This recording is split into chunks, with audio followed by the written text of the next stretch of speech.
হয়ে যাবে। হ্যাঁ, বাহ কি মজা। মরার পরেও খরচা বাঁচিয়ে দিলাম। একদম বাজে কথা বলবে না। সারাদিন তুমি এদিক ওদিক চরকির মতন ঘুরতে থাকো, না আছে সংসারের কোনো দায়, না আছে দায়িত্ব। অনেক সয়াছি আর নয়, আসল খাট সাজি করে এখন আমার কাছে ন্যাকা সাহায্য। ও বাবা, আমি আবার কখন ন্যাকা সাজলাম? আমার বাবা স্পষ্ট কথা, আর স্পষ্ট কথায় কোনো কষ্ট নেই। কষ্ট তো আমার গো, সংসার সামলাতে হচ্ছে কিন্তু কোনো অর্থের জোগান নেই, শুধু অভাব আর অভাব। একটা কথা মনে রাখবে গিন্নি, অর্থই অনর্থের প্রধান কারণ, তাই ওই সব থেকে দূরে থাকাই উচিত। আমি আর তোমার এসব কথাই বলবো না। হ্যাঁ, তোমার যদি সংসারে বিন্দু মাত্র গাফিলতি দেখি না, এবার একেবারে মহারাজকে নালিশ করে ছাড়বো। হ্যাঁ, বাপরে বাপ, এ তো দেখছি মশা মারতে কামান দাগা। হ্যাঁ, আমার মুখের বুলি বন্দুকের গুলির থেকেও জোরে ছুটবে। হ্যাঁ, মহারাজ, আমার কিছু বক্তব্য ছিল। তা বক্তব্য যখন আছে তখন আবার চেপে রেখেছো কেন? বলে ফেলো ঝটপট। মহারাজ, আমাদের প্রতিবেশী রাজ্যগুলোর অবস্থা ভালো নয়, যেখানে সেখানে নাকি প্রজা অসন্তোষ হচ্ছে। হ্যাঁ, সে কি কথা? এ তুমি কোথা থেকে শুনলে?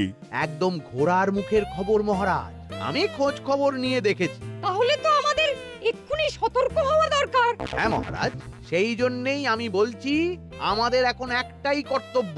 কি কি কি কর্তব্য? আমাদের রাজ্যের সকল প্রজাদের অভিযোগ শোনা খুব দরকার, কারণ প্রজারাই মহারাজের আসল সম্পদ। এর পেছনে নিশ্চয়ই মন্ত্রীমশাইয়ের কোনো উদ্দেশ্য আছে। মহারাজ, আমি কিছু বলতে চাই। হ্যাঁ হ্যাঁ হ্যাঁ, বলো না। আমার মনে হয় যার যা সমস্যা সেটা সে স্থানীয়ভাবে মিটিয়ে নিক। গ্রামে গ্রামে নায়েব আছে, প্রধান আছে, হ্যাঁ, তা তো আছেই। আর তারা না সামলাতে পারলে মন্ত্রীমশাই আছেন। তাতেও সামলানো না গেলে তখন না হয় মহারাজ দেখবেন। প্রজাদের হাজারো বায়নাক্কা থাকতে পারে, কজনকে মহারাজ সামলাবেন? আর প্রজাদের মন জয় করতে মন্ত্রীমশাই একাই 100। গোপাল এটা কিন্তু ঠিক কথা বলেছে। একদম ঠিক। প্রজাদের মন জয় করার কাজে মন্ত্রীমশাইয়ের জুড়ি মেলা ভার। হ্যাঁ, হ্যাঁ গোপাল, এটা তো তুমি একদম ঠিক কথা বলেছো। আমাদের সামান্য কেটে ছড়ে গেলে আমরা বাড়িতেই আমাদের প্রাথমিক চিকিৎসা করি।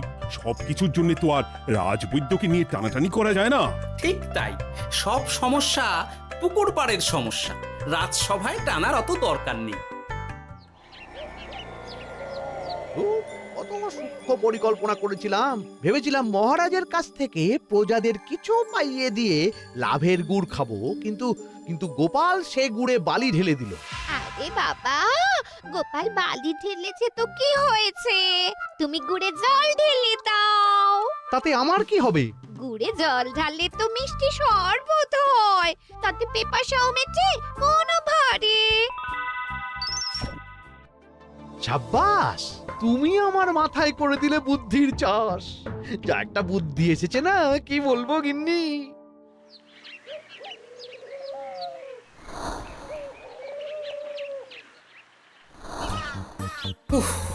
বাপরে বাপ, কি চাঁদি ফাটা গরম রে বাবা।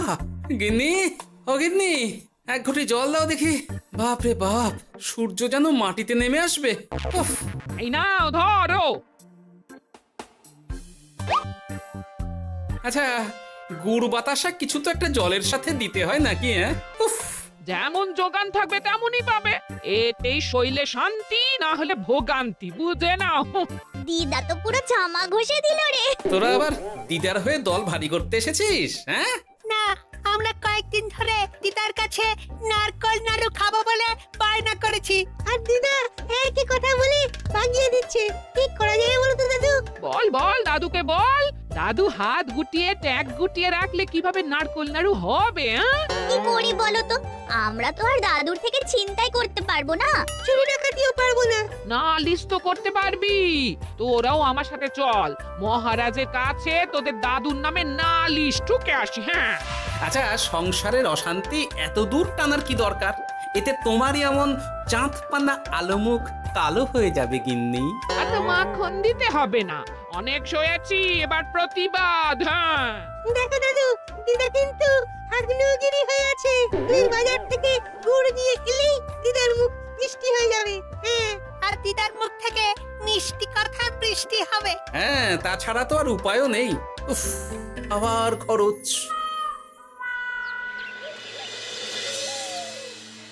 শোন কটা কটা, কোনো বেফাস কথা বলবি না। আমি যেমন যেমন শিখিয়েছি তুই ঠিক তেমন তেমন বলবি। হ্যাঁ মন্ত্রী মশাই, আপনি তো আমাদের মা বাপ, আপনি আমাদের শিক্ষা গুরু। ব্যবসা করলে লোকজন একটু এদিক ওদিক করে, আমাদের ওই এদিক ওদিকের মাঝখানে সেই দিকটা চেপে ধরতে হবে। হ্যাঁ, একদম খপ করে। ওই তো গুড়ের আড়তে চলে এসেছি, তাহলে কথাটা আপনি পারুন। এই যে পটলা, বলুন মন্ত্রী মশাই, আমার দোকানে সদল বলে তোর নামে যে একটা বড় অভিযোগ আছে। অভিযোগ আমার নামে? হ্যাঁ, আমার কাছে খবর আছে এবারে নাকি যে গুড়ের যোগান হয়েছে তাতে চিটে গন্ধ আছে। ইয়ে না মানে মানে অত মানে কি করছিস? এই বটা ঘটা, তোরা একটু খেয়ে পরীক্ষা করে দেখ। রাজ্যবাসীর কথা ভেবে আমাদের তো এটা করতেই হবে। হ্যাঁ দেখছি, ভাই দেখি একটু গুড় খেয়ে দেখি।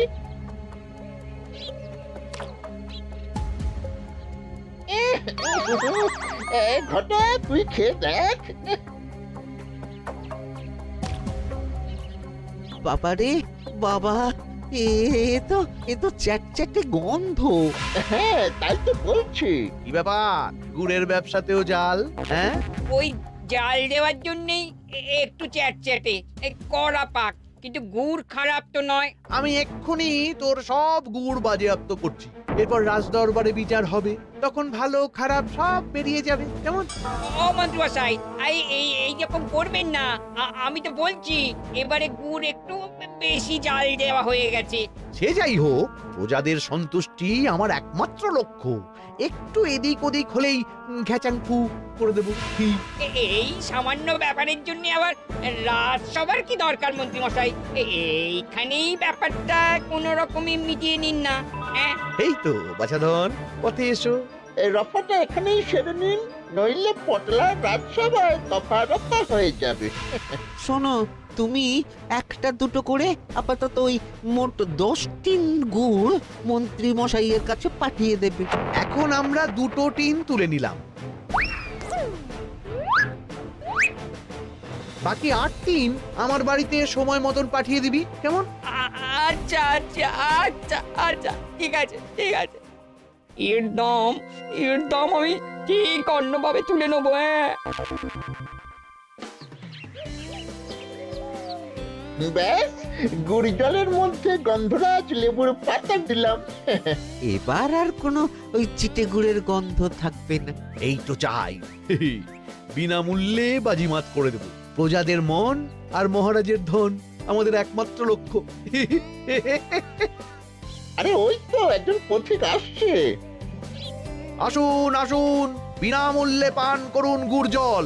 গরমে ঠান্ডার শান্তি, দূর হবে শরীরের ক্লান্তি। আসুন আসুন। সত্যি দিন তাহলে মন্ত্রী মশাই, কত দূর থেকে হাঁটছি, দিন ওই এক ভাঁড় গুড় জলই দিন। পান করুন, আর মন্ত্রী মশাইয়ের নাম গান করুন।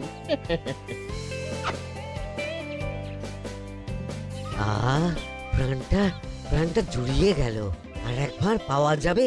সবই আপনাদের জন্য, বিনামূল্যে গুড় আর জল। সত্যি মন্ত্রী মশাই, আপনি আমাদের জন্য কত ভাবেন, কত উদার আপনি। আরে গোপাল দাদা যে, এসো এসো। ভাই, গুড় নিতে চলে এলাম। নাতি নাতনিদের বায়না, নারকোল নাড়ু খাবে। নাড়ু মানে নারকেল আর গুড়, আর সেরা গুড় মানেই আমার দোকান। হ্যাঁ, তাই তো তোমার দোকানে আসা। গিন্নিকে একেবারে 2 টিন গুড় কিনে দেবো। তাই 1 টিন কত করে দিচ্ছ? কম নয় বেশিও নয়, একদম প্রতি টিন 2 মোহর। বলো কি? আরে হঠাৎ করে এখন দাম বেড়ে গেল কি করে? এই দামই লাগবে, না হলে আমার লোকসান হয়ে যাবে যে। এক ধাক্কায় এত দাম বেড়ে গেল? আরে গুড় কিনতেই তো মাইনের টাকা শেষ হয়ে যাবে মনে হচ্ছে। গুড় না নিলে কিন্তু দিদার মুখ ঝামটা। কি আর করা যাবে, নেই মামার চেয়ে কানা মামাই ভালো। তুমি আমাকে 1 সের গুড়ই দাও। 2 টিন কিনতে এসে 1 সের? হ্যাঁ, তাই দাও।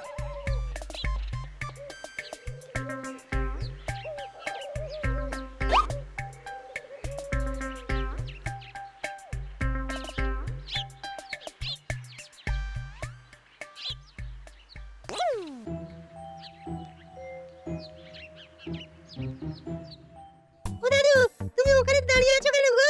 চলো চলো, ঘরে চলো। যত তাড়াতাড়ি বাড়ি যাবে তত তাড়াতাড়ি নাড়ু হবে। বটাকে দেখলাম ওই দোকানে ঢুকলো আর দুটো গুড়ের টিন তুলে নিয়ে চলে গেল, কিন্তু কোনো দাম দিল না। কি বলছো গো? এ তো বিশাল খাতির। এই শোন, তোরা একটু বটার উপর নজর রাখিস তো। হ্যাঁ, সে তো রাখতেই হবে। বটা কাকা তো আমার মন্ত্রী মশাইয়ের ডান হাত বলে কথা। তবে একটা কথা দাদু, তুমি 2-3 গুড়ের বদলে 100 নিয়ে যাচ্ছ। তোমার কিন্তু কপালে দুঃখ আছে। সে কি আর করা যাবে বল, কপালের নাম গোপাল।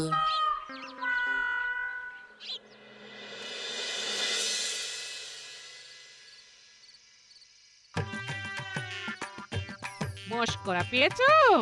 আশা দেখিয়ে বাতাসা খাওয়াচ্ছ, হ্যাঁ? 100 গুড়ে কি হবে, হ্যাঁ? ওই নাতি নাতনির জন্যই নাড়ু বানাতে শেষ, হ্যাঁ? আহা, আজকের মতন একটু চালিয়ে নাও না গিন্নি। আরে আমি অত বড় মুখ করে পাড়ার লোককে বলে রেখেছি নাড়ু খাওয়াবো, গাছ থেকে এই এতগুলো নারকোল পাড়িয়ে রাখলাম, এমনি এমনি বলি মুখ দেখতে। আচ্ছা আচ্ছা, ঠিক আছে ঠিক আছে, কাল বরং রাজবাড়ি থেকে ফেরার সময় মিষ্টি নিয়ে আসবো। কিছু নাড়ু দেবো, কিছু মিষ্টি খাওয়াবো। তাই যেন হয়, নইলে আমার নাক কাটবে আর আমি তোমার। আচ্ছা, থাক থাক থাক।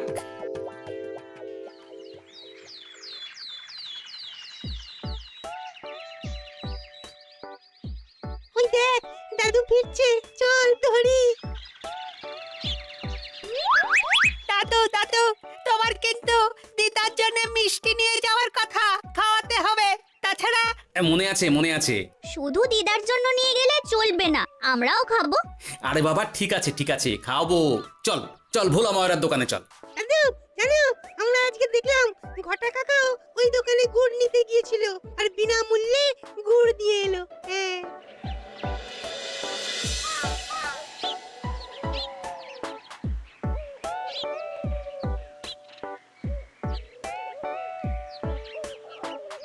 এ কি গো ভোলা, এত তাড়াতাড়ি দোকানের ঝাঁপ ফেলে দিচ্ছ?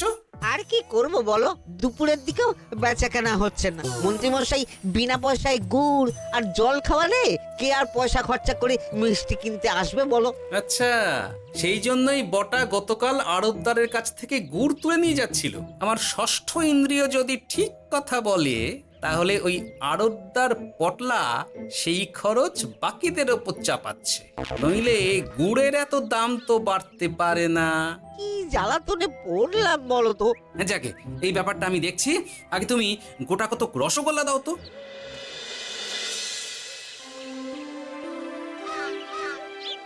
বলি তুমি আর একটু অপেক্ষা করো পুঁটির বাবা, উনি এক্ষুনি চলে আসবেন। হ্যাঁ হ্যাঁ হ্যাঁ হ্যাঁ মা ঠাকুরন।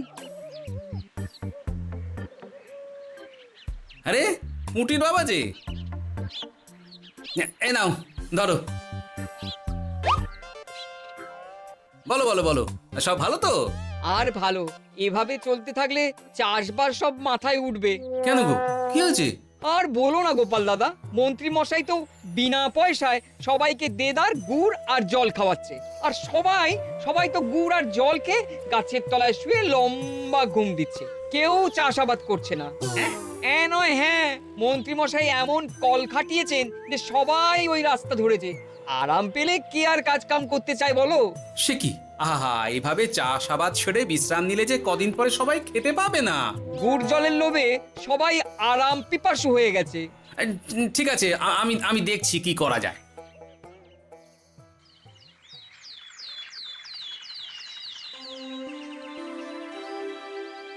মহারাজ, আমি প্রজাদের মন জয় করার কাজটা ভালো মতোই করে ফেলেছি। তবে প্রজাদের দিকে দেখতে গিয়ে আমার অবস্থা একেবারে খাস্তা গজা হয়ে যাচ্ছে মহারাজ। কেন কেন কেন? গুড় আর জল গুলে খাওয়াতে গিয়ে আমি দুর্বল হয়ে যাচ্ছি। প্রতিদিন এত এত গুড়ের যোগান দেওয়া তো আর মুখের কথা নয়। সত্যি মন্ত্রী, তুমি প্রজাদের জন্য এত করেছো, এটা শুনেও শান্তি। যাই হোক, এবার থেকে প্রজাদের স্বস্তির কথা ভেবে জল মিষ্টির খরচ বহন করব আমি। রাজকোষ থেকে যেমন যা লাগবে নিয়ে নিও। ধন্যবাদ মহারাজ, আপনি মহান। আচ্ছা মন্ত্রী মশাই, গুড় কিনতে কি সত্যিই তেমন কোনো খরচ হচ্ছে, নাকি সেটাও দয়ার দান? মুখ সামলে কথা বলো গোপাল। গোপাল, তুমি সবসময় মন্ত্রীর পেছনে লেগো না তো। একটা ভালো কাজ করছে, তাতেও তোমার পেছনে লাগা চাই। চিরকাল তো তুমি শুধু বেগার হেঁটে গেলে গো। এখন তুমিও খোঁটা দাও। আমরাও এখন নিজেদের কানে শুনে এলাম পুরো গরম খবর। কি খবর রে? বটা কাকা আর ঘটা কাকা গুড়ের টিন নিতে নিতেই আড়তদার শুনিয়ে দেয় 10 টিন গুড়ের হিসেব মিটে গেল। বটা কাকা বলে আগের বার তো মন্ত্রী মশাই চিটে গন্ধের কথা বলেছিল, এবার যদি বিনামূল্যে গুড় না পাই তাহলে ওই ধোঁয়া গন্ধ দিয়ে চেপে ধরবে। হ্যাঁ, বাবা, এ তো পুরো হুমকি দিয়ে আর ক্ষমতার অপব্যবহার করে কাজ হাসিল হচ্ছে রে। এবার তুই কি করবে দাদু? না, আমি ঠিক করে নিয়েছি এবার আমি কি করব। আমাকে এখন বেরোতে হবে। এই এখন তুমি আবার কোথায় যাবে এই ভর দুপুরে? আমি পুণ্য অর্জন করার চেষ্টায় যাচ্ছি গিন্নি। এতে আমার কি? কথাতেই তো আছে, পতির পুণ্যে সতীর পুণ্য।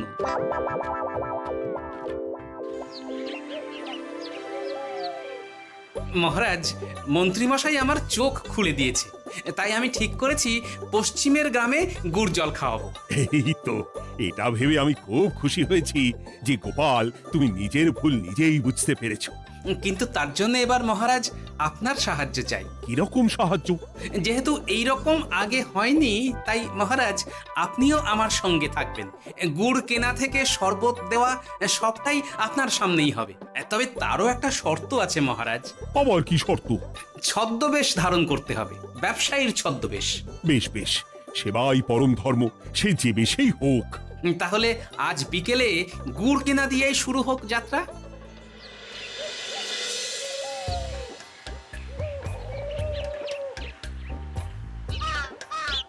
আমাদের 10 টিন গুড় লাগবে। 1 টিন 2 মোহর করে লাগবে বাবু। বলি, চিটে গন্ধ ধরা গুড়েরই যদি এত দাম হয়, তবে ধোঁয়া গন্ধে উঠলে কি হবে? কি আপনারাও কি মন্ত্রী মশাইয়ের লোক আছেন নাকি? আপনি কোন মন্ত্রীর কথা বলছেন? যে মন্ত্রী আপনার কাছ থেকে বিনামূল্যে। ইয়ে না মানে এবার পুরো কথা খুলে বলবে নাকি মারধর ধোলাই দিয়ে বলাতে হবে? হ্যাঁ, বলো বলো, কি ব্যাপার? মন্ত্রী মশাই আমাকে ভয় দেখিয়ে 10 টিন গুড় নিয়ে গেছেন। এরপরে যদি আপনারাও আমাকে ভয় দেখান আর গুড় তুলে নিয়ে চলে যান, তাহলে আমাকে ব্যবসা তুলে দিয়ে চলে যেতে হবে। আসল ব্যাপারটা কি একটু খোলসা করে বলো তো। কদিন আগে মন্ত্রী মশাই আর ওনার 2 সাকরেদ বটা আর ঘটা এলো, তারপর। এই যে পটলা, বলুন মন্ত্রী মশাই। আমার কাছে খবর আছে এবারে নাকি যে গুড়ের যোগান হয়েছে তাতে চিটে গন্ধ আছে। কি ব্যাপার, গুড়ের ব্যবসাতেও জাল? হ্যাঁ, আমি এক্ষুনি তোর সব গুড় বাজেয়াপ্ত করছি। ও মন্ত্রী মশাই, এই রকম করবেন না। শোনো, তুমি 1-2 করে আপাতত ওই মোট 10 টিন গুড় মন্ত্রী মশাইয়ের কাছে পাঠিয়ে দেবে। এবার আপনি বলুন, আমি সাধারণ ব্যবসায়ী হয়ে রাজ্যের মন্ত্রীর বিরুদ্ধে কিভাবে লড়বো, কি করব? আচ্ছা, এই ব্যাপার। তোমাকে কোথাও যেতে হবে না, আর মন্ত্রীকে বিনা পয়সায় গুড়ও দিতে হবে না। দেখলেন তো মহারাজ, মন্ত্রী মশাইয়ের ভালো মানুষের মুখোশের আড়ালে কোন মুখ লুকিয়ে আছে। সত্যি গোপাল, তুমি আমার চোখ খুলে দিয়েছো। চলো তো মন্ত্রীর গুড় জল কেন্দ্রে চল। ওই দেখুন মহারাজ, চাষি ভাইরা কেমন আরামে ঘুমোচ্ছে, মন্ত্রী মশাইয়ের থেকে বিনামূল্যে গুড় জল খাচ্ছে আর ঘুমোচ্ছে। তাই তো দেখছি। এরকম চলতে থাকলে তো রাজ্য একেবারে রসাতলে যাবে। চলুন চলুন। সত্যি দারুণ মন্ত্রী মশাই, আর একবার দিন না। আমার এটা যত চাই তত পাই প্রকল্প। নিন না নিন, শুধু বিশ্রাম করুন।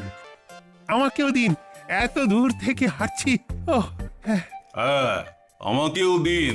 নিন না নিন।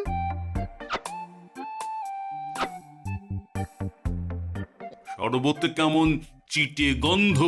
হ্যাঁ, তাই তো দেখছি। এই ভালো করে লেবু পাতা চটকাসনি নাকি? না মানে বেশি চটকালে যে তেতো হয়ে যাবে। এই মশাই, আপনারা খেলে খান, নইলে চলে যান। আমরা তো দুজনে যাব না মন্ত্রী, সাথে তোমাকেও নিয়ে যাব। সাধারণ গরিব দোকানদারের সঙ্গে চলো না, ভয় দেখানো। এবার আপনাকে মহারাজ ভয় দেখাবেন, শুলে চড়াবেন, গুড় নিয়ে গুলবাজি, হ্যাঁ? ভয় দেখিয়ে গুড় তুলে এনে লোককে খাইয়ে নাম কিনছো? তারপর আবার আপনার কাছ থেকে মোহর নিয়ে রাজকোষ ফাঁকা করছে। ভুল হয়ে গেছে মহারাজ। আর কোনো ক্ষমা নয়। নিজেকে অনেক শেয়ানা ভেবেছিলেন না, কিন্তু সে গুড়ে বালি হয়ে গেল। যতবার আপনার সাথে থেকে কিছু করি ততবার ফেসে যাই। এবার থেকে মাঠে ঘাটে গিয়ে গিয়ে ক্লান্ত মানুষদের জল শরবত খাওয়াবে মন্ত্রী নিজের খরচে। সঙ্গে ভোলা ময়রার দোকানের দানাদার। আর এটাও খেয়াল রাখতে হবে কেউ যেন কাজে ফাঁকি না দেয়। আমার সর্বনাশ।